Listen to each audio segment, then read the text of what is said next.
Thank you everyone for joining us for this webinar on STI and speech intelligibility presented by Nick Screen. My name is Laura Lawrence and I'm the Global Marketing Director at HARMAN. So just a few things before we get started. Everyone on the call is muted to keep down noise levels during the webinar. However, there is a chat function where you can submit questions to the presenter and they'll try to answer as many questions as possible at the end of the presentation. This webinar is also being recorded and the link will be made available a few days after the presentation. We do have a number of other webinars taking place over the next few months for audio, lighting, video, and control, and we'd like to encourage you to take a look at the different webinars in our Learning Sessions workshop series on pro.harman.com, as well as visiting HARMAN Professional University to see our many on-demand and certification courses that are available to you for free. And now I'd like to introduce you to my colleague, Nick Screen, the presenter for today's webinar. Nick leads HARMAN's Global Sports and Transportation Business Development team. In addition to these verticals, Nick has a wealth of experience in installed audio for a variety of venues and has more than 20 years of experience with JBL Intellivox and digital directivity synthesis DDS technologies. Now I'm going to pass the mic over to you, Nick. That's great. Thanks very much, Laura. And thanks to everyone for joining us on today's webinar on speech intelligibility. So just before I start, as Laura mentioned, there is a Q&A session at the end. I do have a couple of colleagues on the call as well who will be available for the Q&A session. So if there are other voices, then those guys will make themselves known and introduce themselves if they're answering any of the questions. So as we said, today's session is all about speech intelligibility. So I guess the first question is, what is speech intelligibility? So intelligibility is a measure of how comprehensible speech is in given conditions. So we can think of one of those conditions maybe being a room with a lot of background noise. So I'm sure we've all tried having conversations with friends in a noisy restaurant and discovered that by moving close to the listener, then it's going to help them understand what you're saying. So that could be one of the given conditions that we're talking about here. It's often hard for people to understand what intelligibility means or kind of get a hold to touch and feel it. So let's look at this visually. So the text you just saw fade in and fade out there, you know, is kind of an analogy, if you like, for sound and intelligibility. So as the text appears, it becomes more intelligible. Then as the text disappears again, the intelligibility decreases. So for this example, you know, we can think about the glow around the letters maybe as distortion in audio terms. The text underneath, you know, the main message, which is, can you read this? You know, that text underneath is unnecessary. It's just noise, really. It's not adding anything to the communication channel. And likewise, this text that's kind of gray and shifted sideways to the right here, you know, maybe we think about this as reverberation. And, you know, I'm just trying to create a visual analogy here just to help gain some understanding of intelligibility. So the message itself, can you read this? You know, as long as you understand English, that message, I would say, is 100% intelligible. However, the other version of the message, well, there's a question mark if you were to put a percentage to it, how intelligible that message is. And I'm sure if we asked 100 different people, then we may even have as many as 100 different answers as to a percentage of how intelligible that message is. And really, this highlights the need for objective measurements that can be used in specifications and standards. And this is why we have standards for STI, for example, Speech Transmission Index, which I'll talk about in a little bit more detail shortly. So when we think about intelligibility, you know, it's not just about sound systems, it can be about anything. You know, so we have essentially speech production on the left here, and then speech perception on the right. And there could be many factors that affect intelligibility, even without a sound system involved. So, for example, you know, our friend here on the left might speak Spanish, while our friend on the right might only speak English. So, you know, do both people speak the same language? That's a challenge for intelligibility, because if they're speaking different languages and they don't understand each other's languages, then obviously they're not going to be able to make each other understood very well. So moving on to how we think about sound systems. So obviously we've got speech production, or some kind of vocal performance that's captured in a microphone and then goes through our electronic signal path to a loudspeaker. The loudspeaker then interacts with the room acoustics and then is heard by our listener, perceiving it at that end. So the speech transmission path is somewhere where sound system designers can really play their part in designing for intelligibility. So speech transmission index is an objective measure of speech transmission quality. It's referred to as STI, and you'll often see it in specifications and standards. The STI can be used to measure the complete signal path, so that's completely from microphone to listener. The SDI scale goes from 0 to 1, and it's defined in international standard, which is IEC 60268-16. The latest edition being 2011. If someone's just joined who's unmuted, could you please mute? Because that's better. There was a strong echo. So it's worth noting that STI takes into account both the effects of reverberation and background noise, which makes it really useful for sound systems. So what's the principle of STI? Well, if we look at this top row here, basically we're looking at a speech waveform there, so you can see those waveforms of individual words, or so the individual words. That's with no reverberation, so that's fine. We're getting a nice clean signal. In the second row, we then see the reverberation time has increased. So if we think about speaking in a room, you might have a room with 2 seconds reverberation, and now what we're seeing is those gaps that existed between the words and the syllables are now being filled in by the reverberation. So I'm sure we've all spoken in a highly reverberant room and heard, the reverberant tail of a word continue for some time after we stop speaking.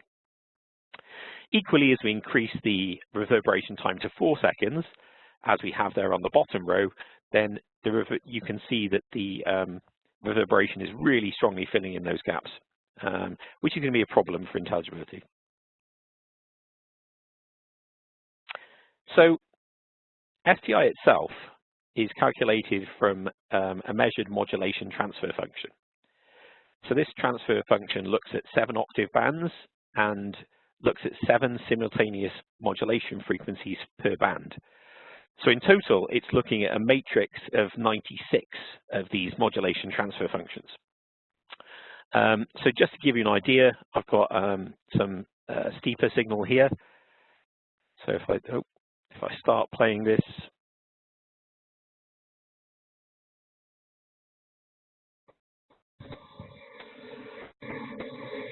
so I'm just playing this at this small loudspeaker here. So hopefully you can hear this modulated signal, and this is the steeper stimulus that you would normally use to make a measurement, and that you would hear when people were measuring STI in a room. So when noise or reverberation are present, then you see a change in modulation depth. So you can see the input here on the left, the output on the right, and you can see on the output side, there's not as deep a valley there between the peaks, and that's what I mean by the change in modulation depth. So that's really as part of what the modulation transfer function is looking for, is that change in modulation depth. It's also worth noting that STI is a weighted sum of these modulation transfer function values across 7 octaves. So quite often you might see STI or steeper referred to. The full STI, as I said, uses 7 octave bands, 7 simultaneous modulation frequencies, and creates a matrix of 96 of these modulation transfer functions. And measurements take just over a minute. Steeper was designed for public address, hence PA, STI PA, steeper. And really, it was designed when handheld meters didn't have the horsepower to do a full STI measurement. So what it meant was that the first time you could actually do an STI measurement on a handheld meter. So the steeper the steeper measurement still looks at 7 octave bands, but it's only looking at 2 simultaneous modulation frequencies per band. and the result is you have 14 MTFs. So the table you see at the bottom of the screen, you can see the X's. We got frequency along the side there, modulation frequency across the top. So you can see for each frequency band that there are 2 modulation frequencies being used there for steeper. So the X shows you where those are. Measurements are shorter for steeper, only take about 20 seconds. It's worth noting that you should avoid steeper if there are strong echoes, or a mixture of strong reverberation and noise as well. Maybe full SDI would be a better way to go in some of those circumstances.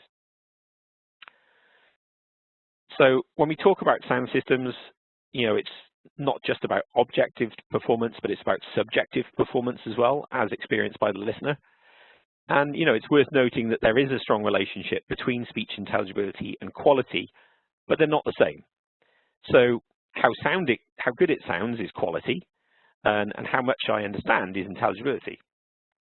So one of the things you might find is you might have a system that is intelligible, but might have limited bandwidth, or the speech might not sound as natural. So the subjective quality wouldn't be as good. So that's something you should consider, that they are linked, but one is not a measure of the other. So let's look at some example STI values to put some context on this. As I mentioned, the STI scale goes from 0 to 1, but what STI values should we be aiming for in different applications? Well, within the standard, there is an Annex G, which is STI qualification bands and typical applications. And it actually bands the STI values from A+ down to U, and then attaches the STI value to them. And within that table, it does actually recommend some applications and different values for those applications. So we see in the standard that categories A, B, and C are classified as 0.66 to 0.74, generally viewed as being acceptable for speech, auditoria, theatres, parliaments, courts, that kind of applications. And they're defined as high speech intelligibility, which is suitable for delivering complex messages with unfamiliar words. If you go to see a play, unless it's something you love and you've seen often, then you probably aren't familiar with the script, so you don't know what's going to be said next. Whereas, if you're in a transportation hub, for example, you might expect what some of the content of the message is because it's somewhat formulaic. Then we look at D, which is, averaging at 0.62 STI. The standard says that, this is typically lecture theatres, classrooms, concert halls. Still good speech intelligibility and, really suitable for complex messages with familiar words. E is 0.58 STI. So we're looking at concert halls and modern churches. You might say, well, why is the STI lower in a concert hall than a theatre? Well, you think about those kind of environments, then a theatre tends to have a drier acoustic, if you like.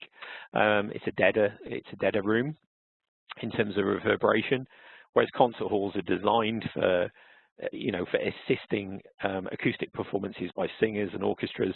So there is a lot more reverberation and reflection going on in those spaces. So those things mean you get a lower STI. These are still high quality PA systems, delivering complex messages with familiar context. F is 0.4 STI. So cathedrals, other houses of worship, these spaces are generally quite reverberant. A lot of worship spaces, were designed before sound systems were thought of, and really they were designed to amplify the sung word in a lot of cases. You also have public spaces such as offices, shopping malls, and this is the first time the standard mentions voice alarm or evacuation systems as well. So that's sound systems that are used for emergency purposes. So we're talking about good quality PA systems that can deliver complex messages with familiar content.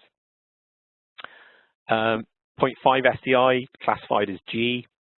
So we think about, again, public buildings, shopping malls, voice alarm evac systems. So in a lot of the international standards, then 0.5 SDI is actually the minimum for an evacuation system or a voice alarm system.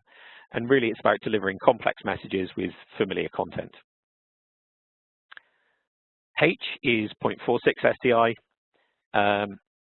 Again, it says public address and voice alarm systems, and it states that this is the lower limit for voice alarm systems. One thing I would say here is a lot of the international standards call for a minimum of 0.5, but there is also some acceptance that it might not always be achievable. So, for example, if you have a building that is highly reverberant, has high background noise, and is heritage listed, for example, so you couldn't add absorption, there are limitations on where you could put loudspeakers, then, as long as all the stakeholders in the project agree to a lower STI value and the authority having jurisdiction, the licensing authority for the building agree as well, then you can have some loosening of the restrictions there. But 0.5 is always the minimum target, to aim for. This is a fallback position from that. And it's really suitable for simple messages with familiar words. 0.42 STI. Again, the standard says public address and voice alarm systems in very difficult spaces.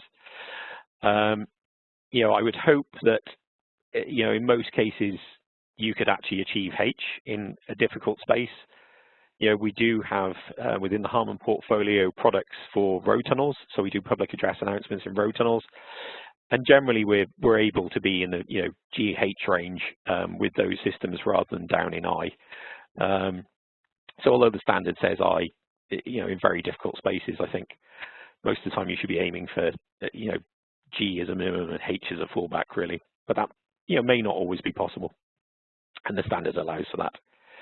And then the standard actually says that below 0.38, really you're talking about systems not being suitable for sound systems. So hopefully that gives you a better idea of STI and some of the STI values we might see in different applications. Now let's look at some of the different factors that affect speech intelligibility, that influence speech intelligibility. So we'll discuss each of these in a little more detail in the following slides. So the first one is the intelligibility of the original signal. The second is the direct to reverberant ratio. Then we will discuss signal to noise ratio, then the bandwidth of the signal path, and then SPL and distortion. So we start off by talking about intelligibility of the original signal. Here, one of the things to consider is talker proficiency. If you do have somewhere like an airport or a train station, for example, I have seen operators who have sent the announcers for training.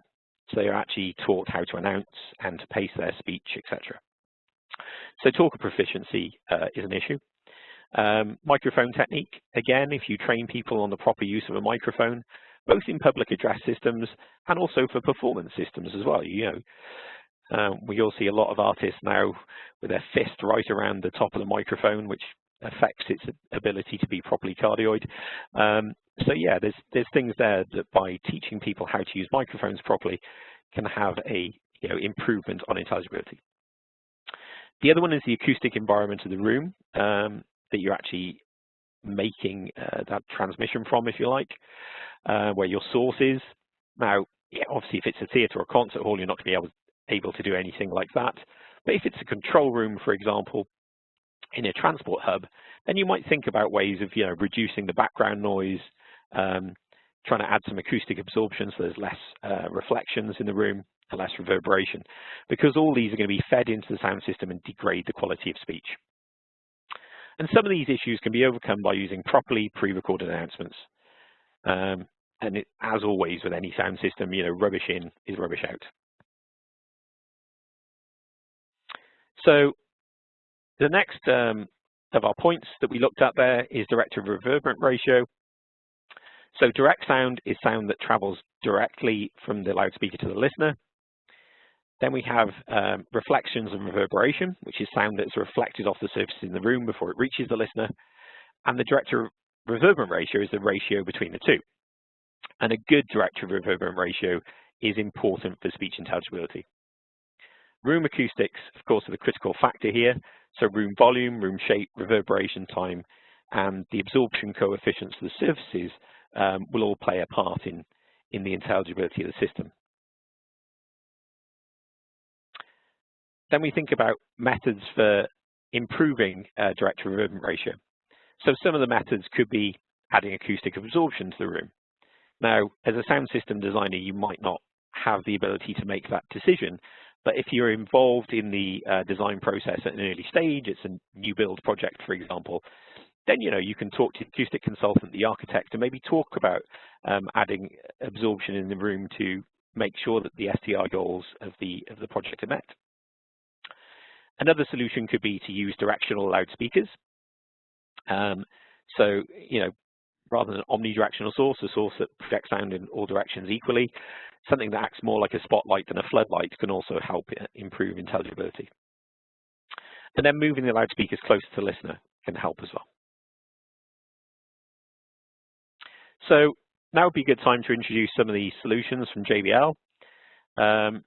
So obviously we have a wide range of ceiling loudspeakers, pendant loudspeakers, surface mount loudspeakers. These are all great, perform really well in environments where you don't have too much reverberation, but in situations where you have more reverberation, then other solutions are needed. My apologies, but I seem to have, my PowerPoint's reverted back to an older version of the presentation. So I'm just going to pause this here a moment and just fix that.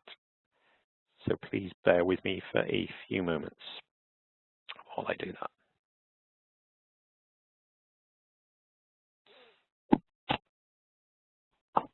Hey, Nick, while you're doing that, we have a couple of questions that came in that maybe one of the other panelists could help answer. Sure. Okay, the first question is, what is A+ intelligibility? So I think A+ intelligibility would more frequently be seen if you were measuring just the electrical part of the signal path rather than the the acoustical part as well. Equally, you might see it in certain situations like recording studios, etc.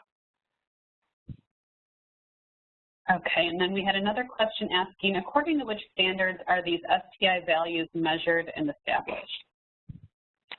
So yeah, so that was the international standards I referred to, which was 60268-16, and it's 2011 because there are different variations of that standard as well. Okay, and then there were a couple of questions that came in from people asking if this recording would be available after the webinar. Yes, all of the webinars that we do are recorded, and we put them out through an email and also on our YouTube channels. If anybody needs the link, just shoot me a message in chat and I can send that over to you.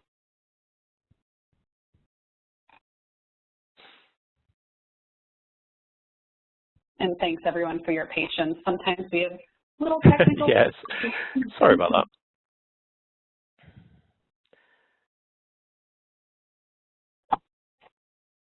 Ah, here we go, found it. So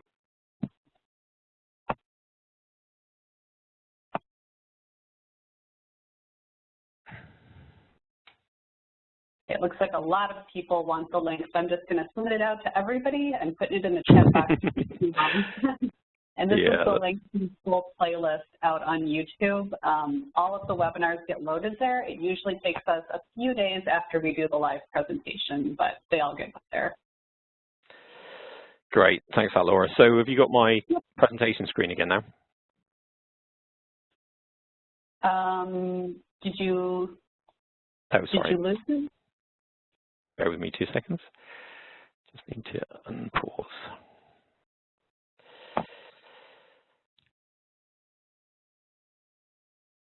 Okay, so hopefully you can see JBL Loudspeaker Solutions now, correct? Yes, you're good. Brilliant. Thanks for your patience, everyone. Sorry about that. OneDrive reverted back to an older version when I opened it, and I hadn't realized. So, yeah, as I mentioned, we got some great ceiling speaker solutions, pendant loudspeaker solutions, surface mount solutions as well. If you think about performance systems, some great point source loudspeakers with really nicely controlled HF horns. And then for areas where you need some vertical directivity control, we also have a range of array loudspeakers. So just touching on the array loudspeakers in a bit more detail, as I mentioned, what these allow you the ability to do is to control the vertical directivity of the arrays. So JBL's got a very wide solutions for a variety of different types of directivity control technology, varying from performance line arrays like the VTX-A8, right through to the CBT series, which has both a mixture of public address and performance products, and then IntelliVox, which is primarily public address, but there are also some high power variations there that can be used for performance systems. So yeah, it's a really wide portfolio of products there that can all help intelligibility because they can provide really directional coverage. So let's look at IntelliVox for a moment then. So in the next example, I'm going to look at an omnidirectional source versus an IntelliVox. So in this example, we got a simple shoebox room. We got a volume of 10,000 meters cubed and a reverberation time of 1.9 seconds. So on the left here, we have our omnidirectional source. On the right, we have an IntelliVox DS430. So that's a 4.3 meter long IntelliVox unit. What we've done is we've normalized the direct sound. So it's 83.6 dB at 10 meters, both from the IntelliVox array and the omnidirectional source. And in the directivity balloons at the bottom of the screen, you can see the omnidirectional source there projecting sound equally in all directions, as you would expect. And then the IntelliVox having this very wide horizontal dispersion, but very narrow vertical dispersion that allows us to steer the sound where we want it down onto the audience and avoid, more of the reflections to the room and reduce reverberation. So moving on, we can look at total sound. So actually, there's a much higher total sound in the room with the omnidirectional source, a lower total sound with the IntelliVox because it's, there's less reflection. And what we can see on the bottom is the IntelliVox has a far superior direct-to-reverberant ratio. So, using a more directional loudspeaker can benefit the direct-to-reverberant ratio, which is one of the things we said earlier will help speech intelligibility.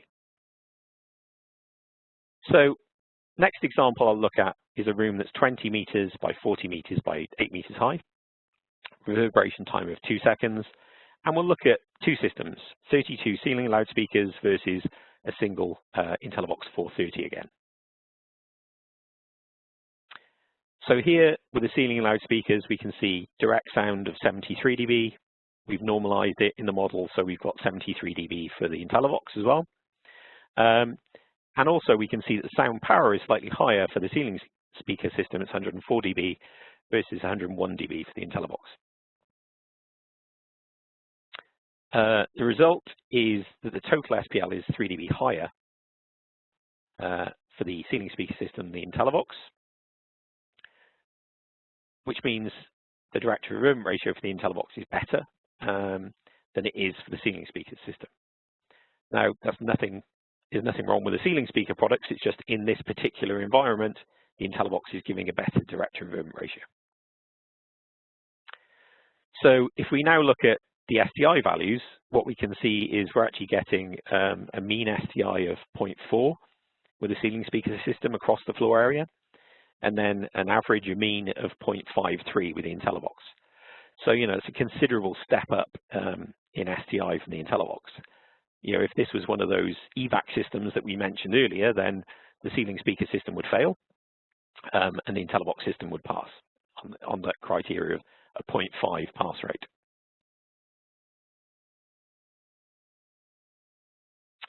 So there's some of the ways we can improve direct-to-reverberant ratio. So let's talk about signal-to-noise ratio next. So signal-to-noise ratio is the ratio of unwanted signal. Sorry, I say that again. Signal-to-noise ratio is the ratio of wanted sound, so your signal, to unwanted sound, so background noise. Higher signal-to-noise ratios improve speech intelligibility. And sources of noise could include noise from air handling systems, noise intrusion from outside a venue, or noise generated by occupants. If you think about a theatre, then the actual people just shuffling around, coughing, rustling their sweet bags, will all contribute to the noise you experience. There are also high noise environments. And, you know, some of these typically would be a railway station where you might have the noise from the trains themselves. So diesel trains, for example, are very loud. You know, in the UK, we have some examples of train sheds with really high background noise levels even when you just have diesel trains idling inside the station. And likewise, road tunnels, which I mentioned earlier, noise from the traffic itself, so cars traveling through the tunnel, and also jet fans. So if there's a major incident, there are jet fans that come on to help move smoke away from people in the tunnel. So the noise from these fans can be quite considerable as well. So next, let's look at some methods for improving our signal-to-noise ratio. So one of these methods could be to reduce noise levels. So this is something that's not always in our control, of course. You know, if we think about the tunnel example we looked at a moment ago, then, you know, it's not our job to specify the fans, but again, if we're involved in the design process early, we can try and have some influence on that to try and persuade the client or the person writing the specifications for the fans to specify quieter fans and to purchase quieter fans. You know, noise break-in from outside the building, again, could be something out of our control. You know, because if it's an existing building, a loud police car goes by and the siren penetrates into the building, then, you know, it's not something we can control. Increasing sound pressure level. So obviously this can help improve signal-to-noise ratio. And it's worth noting that, you know, depending on the spectrum of the background noise, actually, you know, using some EQ and increasing SPL at specific frequencies can compensate for the background noise.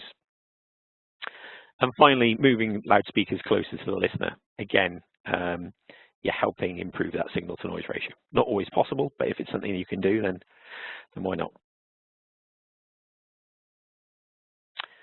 So the last couple of points, I've lumped these together on one slide, which is the bandwidth of the signal path, SPL, and distortion. So bandwidth and frequency response should be preserved at all times. You know, it's really important to make sure you preserve the bandwidth. You know, you're gonna reach compromises once the loudspeaker starts interacting with the acoustics of the room. So let's make sure that we've got the best possible signal path up to that point. So that our signal path is, you know, our source material is intact and true to the original.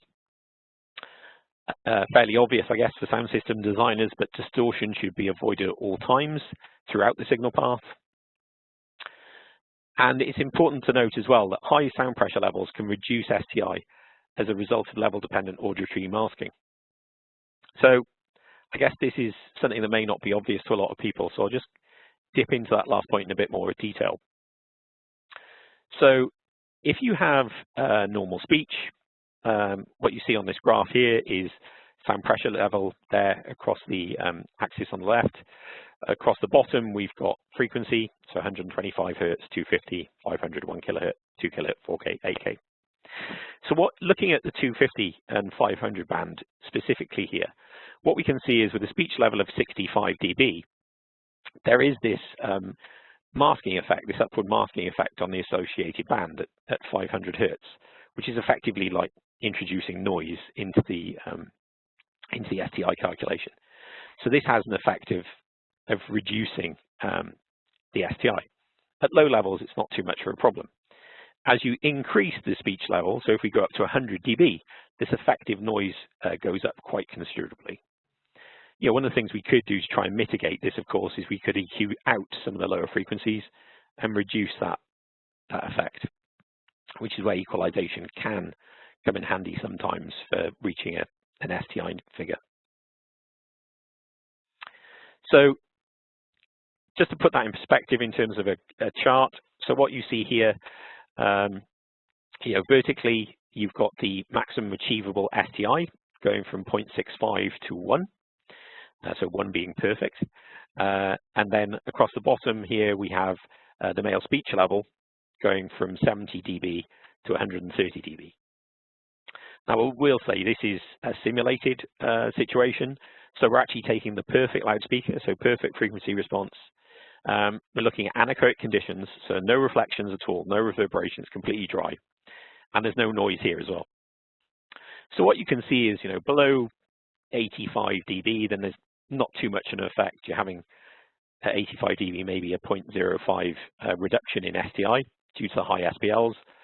But as you then run up higher, like at 110 dB, all of a sudden you're around the 0.7 STI mark.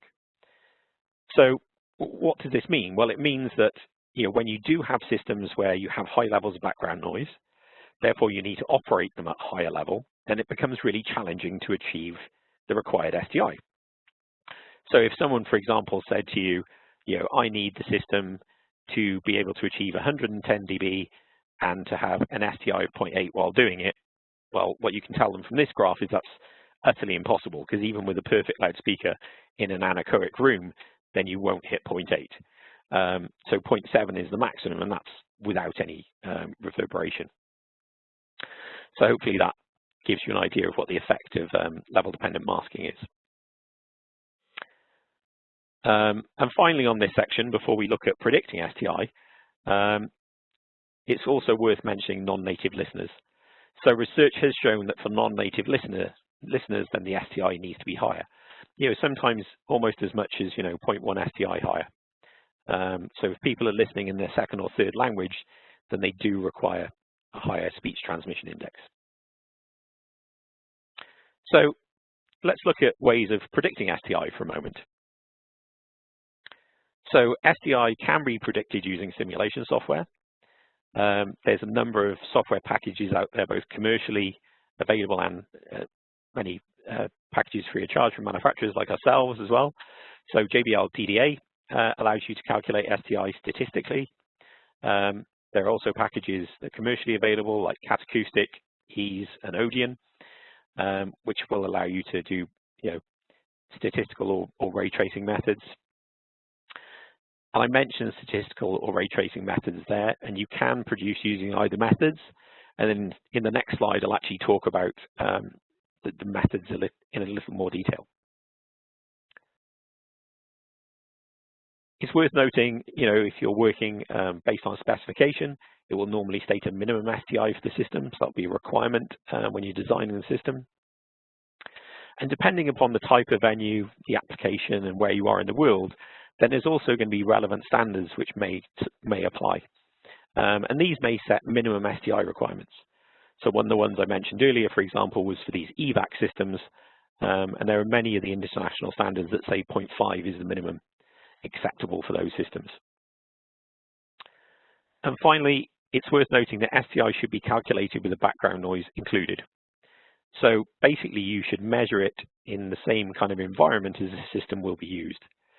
So, if the system is going to be used in a noisy railway station, then you need to measure the system at the kind of SPL it will need to be driven at to overcome that noise, and also take into account the background noise in the calculation as well.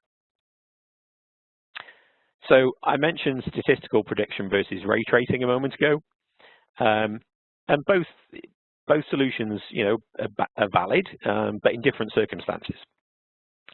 So statistical calculation works well for simple rooms where the reverberant field is diffuse. So really you're talking about this kind of area on the impulse response. So, kind of after 80 milliseconds where you've got a diffuse reverberation field. And that's what a lot of the statistical models are looking at.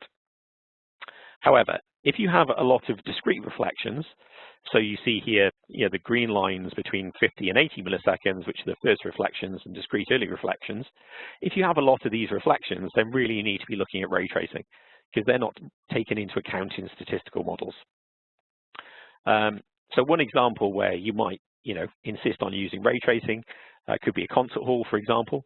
If you think about concert halls, they're designed with complex acoustics that are there to enhance the sound of the orchestra and the singers, to give you that sense of envelopment. So such a space would require ray tracing, and it's the more accurate method of calculation. So next up, we'll talk about measuring STI.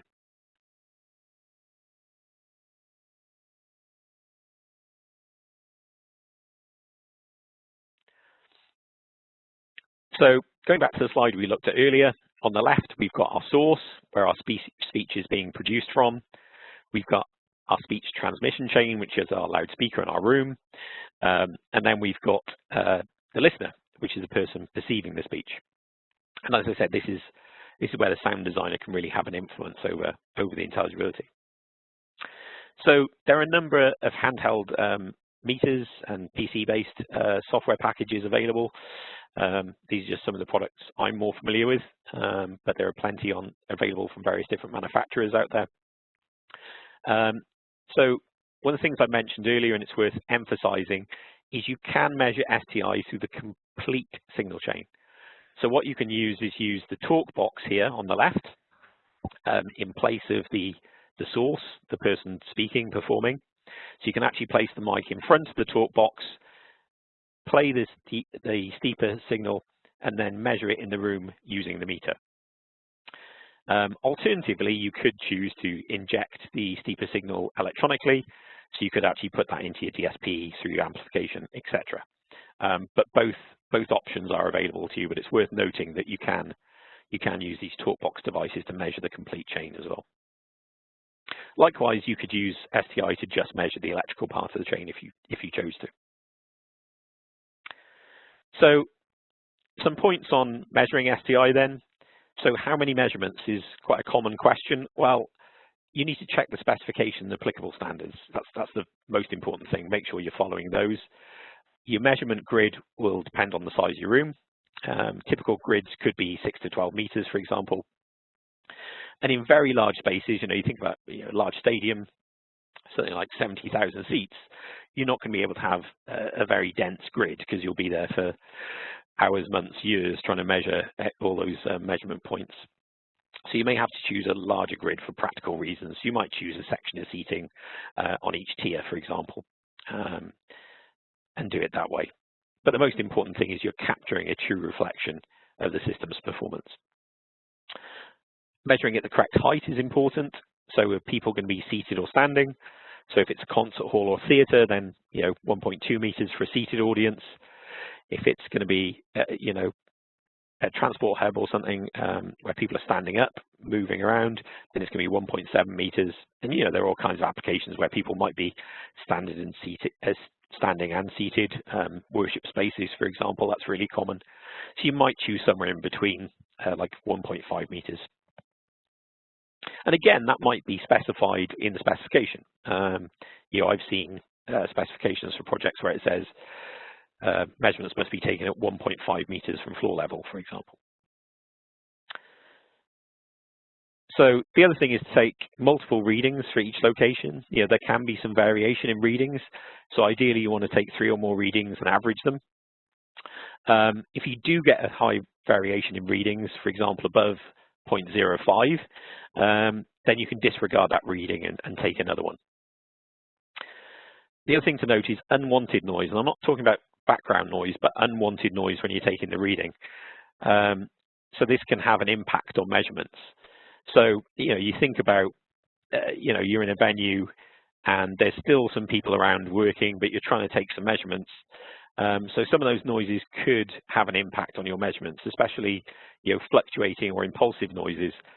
So, if someone's building a truss on stage, for example, and the truss clangs, then that's going to be an impulsive noise that's going to damage your measurement. Equally, if someone's hammering something into a set or slamming doors, then, you're going to see some issues with the measurement. So if you do note any of these strange things happening during your measurement, then disregard that measurement and take another one and take some more measurements in those circumstances. So as I mentioned, take multiple readings. Let's just look at a couple here. So I've taken, I think, 6 readings here. So we've got 0.65 is my first one, 0.62 is my second. Third one's 0.5. Looks a bit odd, given the other 2 were fairly close to each other. Fourth reading comes in at 0.67. Next one at 0.64, and then the last one at 0.66. So it's clear when we look at this that this 0.5 is an outlier. So maybe something happened during that measurement or something went wrong. So we can disregard that one, and then we can take an average of the others. So the average, the mean STI here would be 0.65 for that position. So I mentioned background noise earlier, and just to emphasize the point really, earlier we discussed how we should predict STI with background noise present, and the same is true for measurements. You should take into account the expected background noise when you are taking measurements and operate the system at a sound pressure level that would be necessary to overcome the background noise as well. So, you can measure with the background noise present, but that isn't always feasible. So in those circumstances, you can measure the STI and then post-process the result with background noise. So the kind of workflow for that would be you would measure the background noise to obtain the octave band data. Then you measure the STI without the noise present. And then you post-process the measurement with the background noise. So it's particularly useful if you have to go into a building overnight, for example, which is great because it's quiet. You get some quiet time to EQ the system, do some measurements, but the downside is you don't have the background noise. So if you measure the background noise when it's there, then you can post-process it later. Another benefit of this is that you can post-process different noise spectrums as well. So when I think about road tunnels again, then the spectrum, so the actual octave band data as a background noise for traffic noise is very different to fan noise, for example. So it means you can actually post-process with both those different noise profiles. The other thing to note is if your post-process results are lower than expected or specified, then obviously you can look at increasing the SPL. That might help to improve your signal-to-noise ratio, or applying some EQ to the system can also help improve your SDI. So this is just some screenshots from one of the meters that I use regularly.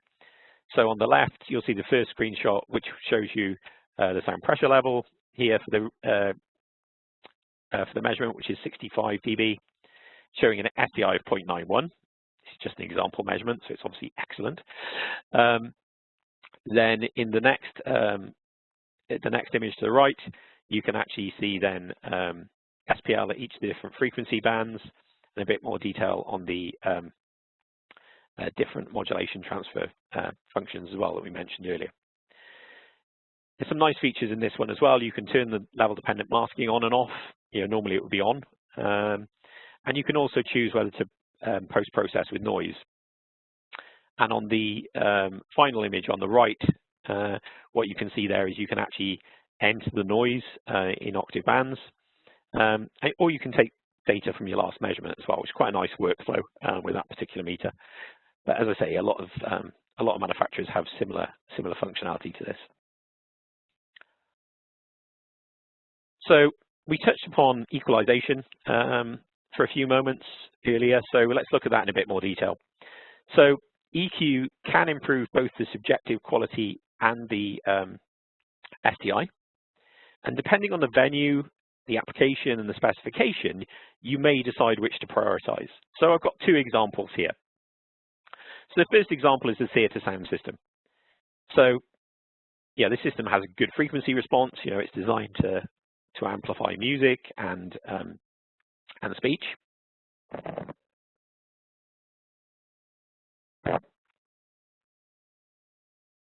System was free from distortion, high quality components. System SPL is rarely above 85 dBA for speech, so we don't have to worry about level dependent masking, and system headroom is not going to be an issue in this system because, like I say, it's designed for music as well. So SDI is probably going to be high in the range of A to C, and the background noise levels will be low.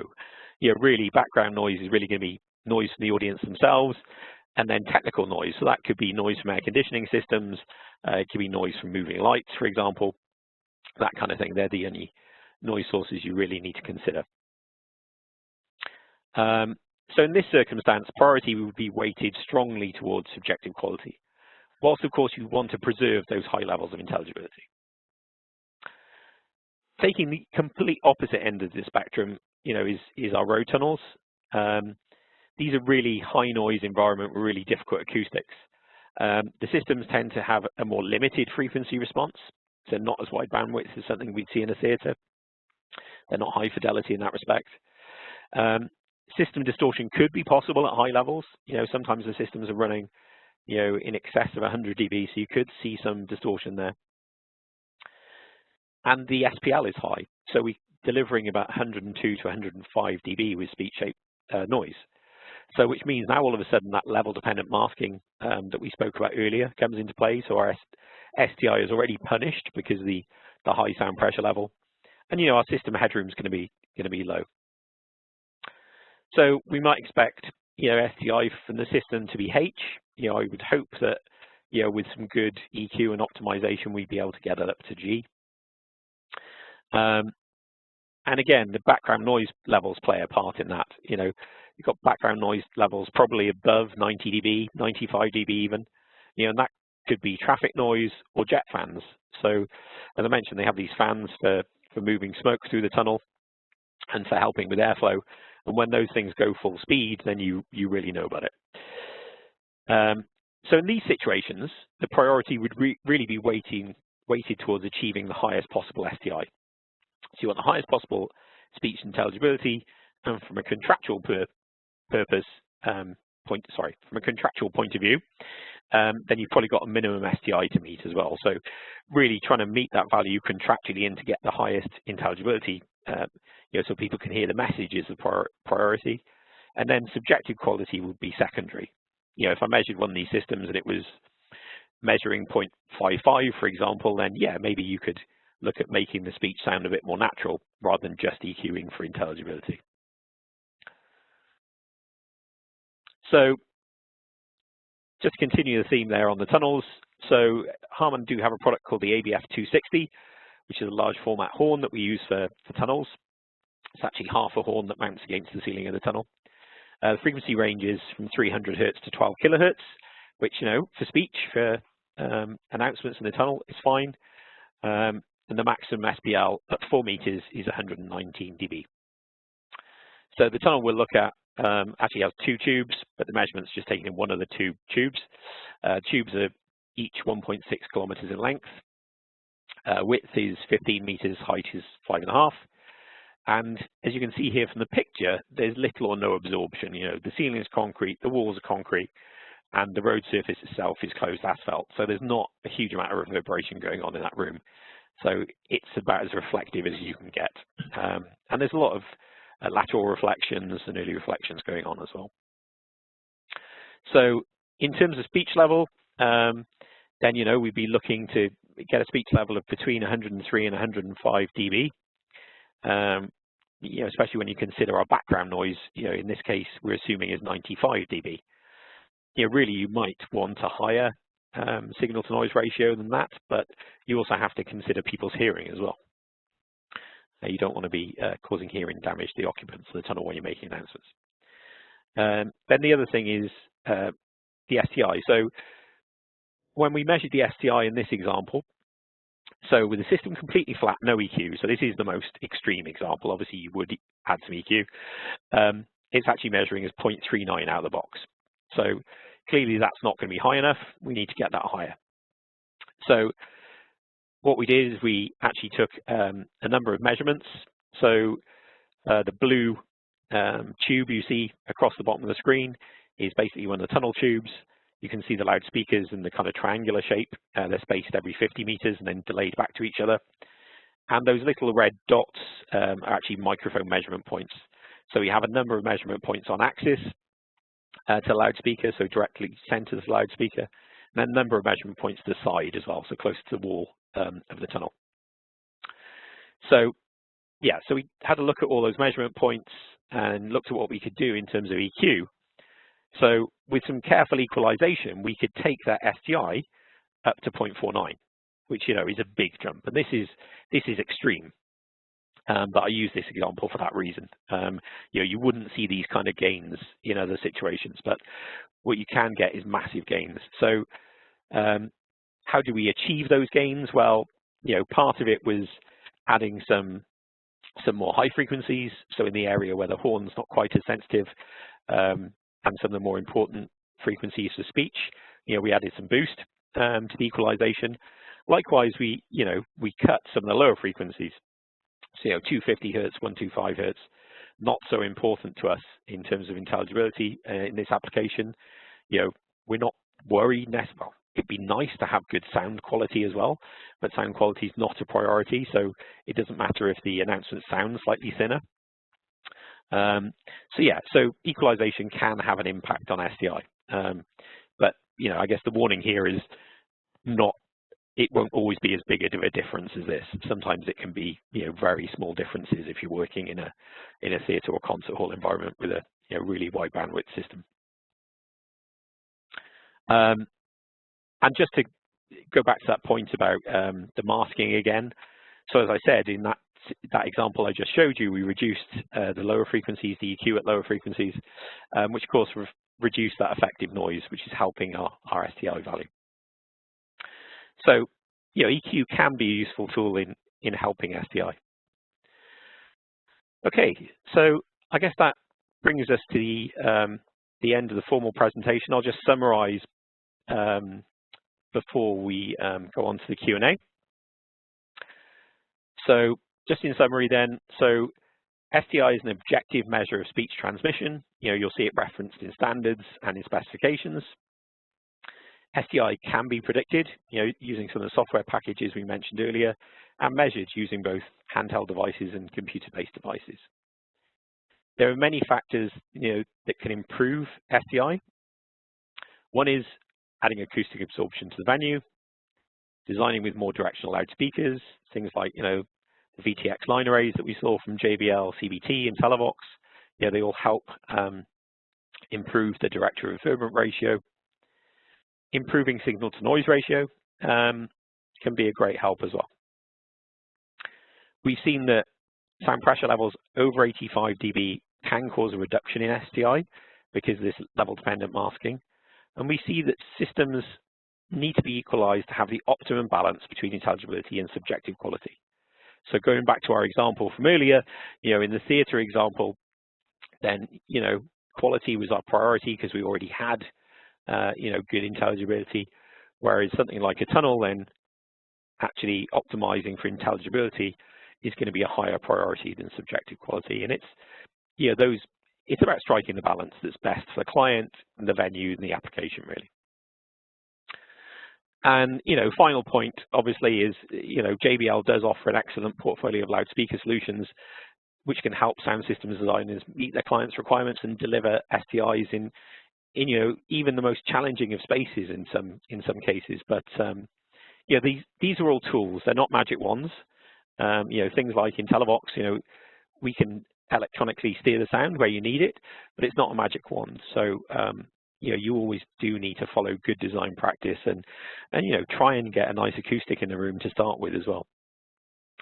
So that wraps up the formal part of the presentation. I hope everyone found that useful and informative. I am available anytime by email. Contact me on LinkedIn if you have any questions and things you want to follow up on.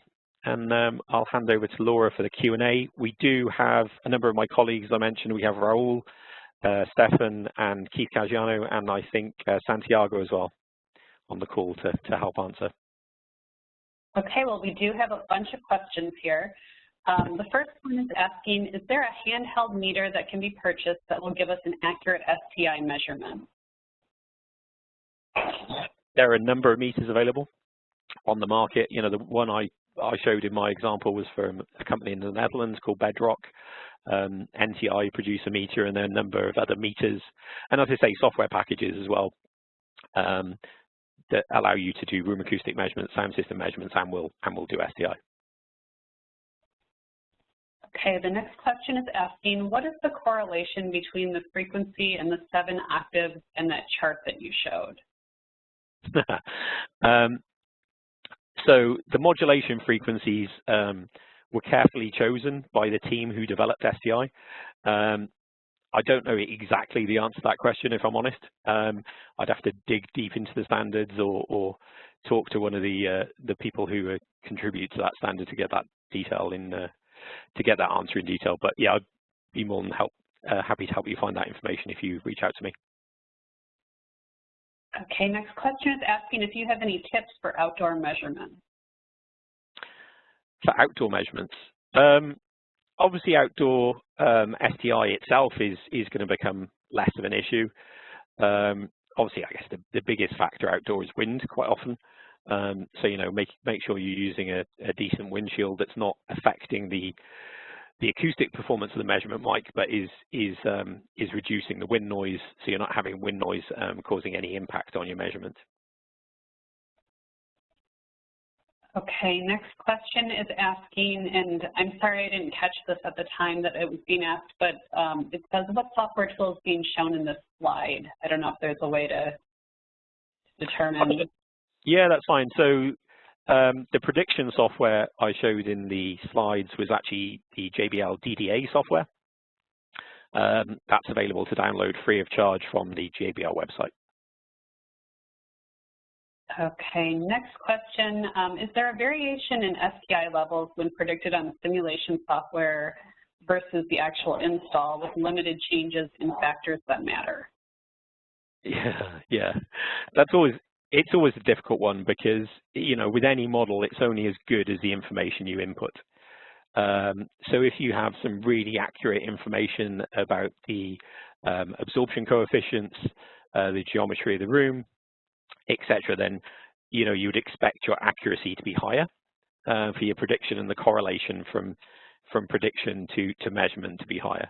One of the things that happened when we started doing road tunnels, for example, is we spent quite a lot of time kind of calibrating our models because they were very different spaces that we hadn't worked in before. So we spent a lot of time calibrating our models, and diffusion was a big factor in the model as well. So yeah, we spent some time calibrating, but yeah, the model's only as good as the data you put in it. Essentially, you can get any answer you want out of a model if you put depending on the data you put into it. So the more accurate the data, the more accurate the prediction. Okay, next question is asking, how did you delay the horns in the tunnel example? So yeah, so for the ABF 260, we actually have a complementary amplifier that's called a PB amp. We got a 4-channel and an 8-channel version. Those units have onboard DSP, so we can do equalization onboard and delay. So each loudspeaker is fed from its own amplifier channel. Okay, next question. Can you test STI with NTI XI2, L2? I'm not sure about that specific model, but certainly there are a number of NTI meters that do support STI measurements, and I've used many of them in the past, and they work well. So yeah, just check that specific model on the NTI website, I would. Okay, next question is asking, what method does DDA software use in order to predict STI? Yeah, so DDAs are using a statistical model. If we do need to ray trace, then quite often we'll export the DDA model to one of those other packages that we mentioned and ray trace then in those other packages. Okay, here's a question asking if you know of any good earplugs that you can recommend to be able to communicate with other people. I'm not sure earplugs to communicate with other people. Not sure quite where that question's going. So yeah, if you want to drop myself or Laura a message offline, then we'll get you an answer on that one. Okay. What tools do you recommend for use, and what class of measurement mic is typically needed for STI measurement? So yeah, it's normally going to be a class 1 device, if you're going to meet the standards. But there are, class 2 devices out there, but it limits the type of measurements that you can, I guess, provide to the client, because depending on the standard, they might call for a class 1 device. So more than often, the one I've got behind me is actually a class 1 device. Okay, the next question is asking if we need to install audio in manufacturing units with a very loud environment, what needs to be done? Sorry, can you just repeat the first part of that again? Yeah, they're asking if they need to install audio it says in manufacturing unit with a very loud environment, what would need to be done? Yep. Okay, so sounds like some kind of industrial facility with machinery, etc. So really, sound pressure level is going to be key, I guess, in achieving some kind of decent signal to noise ratio. As I mentioned, if you do measure the background noise and then you post-process it in your STI measurement, you can look at where you can make gains in terms of speech intelligibility as well. So I'd say, look at making sure you've got good signal to noise ratio. Chances are, as a manufacturing facility, it's going to be quite reverberant. So again, directivity of the loudspeakers is going to be important. Then the other one is going to be, equalize it to optimize it as best you can for the spectrum of the background noise. Okay, next question. What if during the STI reading there's still some noise, for example, air conditioning that can't be turned off? The noise would then be in the test and in the post-process noise. Will that have an effect on the result? What would you do in that scenario? Yeah, so I guess you've got two choices with background noise. Either you can measure with background noise present, and that's fine. So air conditioning noise, for example, is always going to be in the room. So measuring with the air conditioning noise there is not a problem. I guess what you wouldn't do is then look at measuring, you wouldn't look at measuring the air conditioning noise separately and then post-processing that as background noise. Any background noise you post-process should be higher than that air conditioning noise. Otherwise, you're kind of doubling the effect, if you like. But yeah, you can measure with the noise present, and that's, in some ways, that's the ideal way of doing it. But it's not always possible. You can't go into a railway station at 5 o'clock in the evening when it's fully occupied and start playing steeper stimulus. I think it might annoy rather a lot of people. All right, next question is asking, are cell phone apps accurate in STI measurements? Sorry, can you just repeat the first bit again? Yes, are cell phone apps accurate in STI measurements? There's a question. I guess that would depend on what you're using as the capture device.